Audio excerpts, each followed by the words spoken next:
Patrick Villa United! Deutschland wird Weltmeister. Naja, Toni, Thomas und Andi würden dem wahrscheinlich überhaupt gar nicht widersprechen.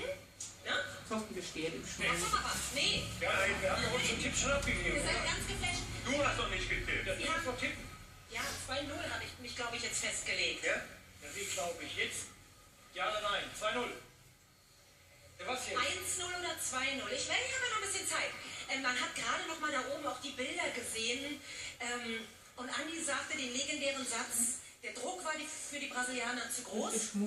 Ja, aber wenn man so diese Bilder sieht, gerade gegen uns, das war ein totaler Stromausfall, glaube ich, für diese Mannschaft in dem Moment. Da ging gar nichts mehr. Es war ein kollektives Versagen und ja, so ein bisschen Mitleid hatte man zum ersten Mal während dieser WM. Also ich habe auch gesagt, 3-0 hätte ja gereicht. Wie abergläubisch seid ihr? Also ich trage seit Beginn dieses olle, alte, grüne Nationalmannschaftstrikot. Manche haben es ja auch an. Das ist gar nicht mehr in. Immer denselben Rock, rote Glücksunterwäsche. Da wird nicht, Rote was? rote Glücksunterwäsche. Tragen die Spanier in der Silvesternacht. Das bringt Glück, das stimmt. So. Gibt's in Italien auch? In der gleichen Runde, es werden die identischen Chips gekauft, die gleichen Getränke, da wird gar nichts verändert. An mir liegt's nicht.